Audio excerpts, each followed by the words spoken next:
nous allons poursuivre la correction de l'exercice 1 qui est tombé en Amérique du Sud le 21 novembre 2017. Je vous rappelle brièvement le contexte. Une chocolaterie souhaite concevoir des palets au chocolat en forme de gouttes d'eau. Et dans cet exercice, nous modélisons le demi-contour de la face supérieure par une fonction f de x dont nous allons poursuivre l'étude. Alors nous étions rendus à déterminer, nous venions de déterminer les limites de cette fonction aux bornes de son ensemble de définition. Nous allons passer à la question B où il faudra calculer f' de x et en déduire le tableau de variation de f. Nous nous rendons donc directement à la détermination de la dérivée. J'utilise la formule générale dérivée de la forme u sur v qui est égale à u'v moins uv' sur v carré. Le u' est ici, je vous laisse vérifier, il n'y a pas de difficulté particulière. Il faut bien ne pas oublier que la dérivée d'ln de x est 1 sur x, donc la dérivée de 3 ln de x, enfin moins 3 ln de x, est moins 3 fois 1 sur x, d'où ce moins 3 sur x. U', v, moins u fois v', la dérivée de x étant égale à 1. Le v carré, c'est x carré. Alors maintenant, je vais développer et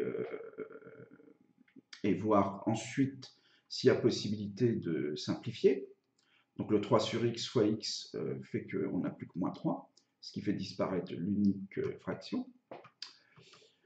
Alors, ensuite on simplifie, 2x carré moins x carré, ça fait x carré, moins 3 plus 2, ça fait moins 1, et le 3 ln de x reste 3 ln de x. Et là, que voyons-nous? On voit qu'effectivement, notre pronostic que phi de x devait servir de fonction auxiliaire, et donc nous rendre service pour déterminer le signe de f', s'avère vrai, s'avère exact.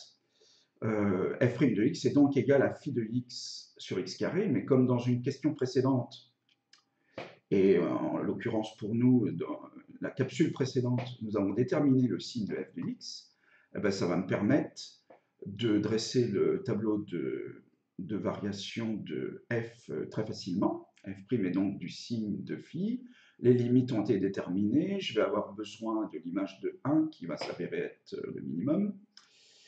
Et donc au final, le tableau de variation, donc les deux limites, on récupère les résultats de la capsule précédente.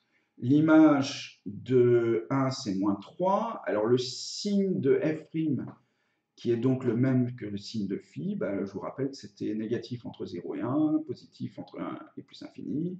L'image de phi était égale à 1, donc f' de 1 est égal à 0. N'oubliez pas les doubles barres ici, parce que 0 n'est pas dans l'ensemble de définition, l'image de 0 n'existe pas. Et voilà, notre tableau de variation est au complet.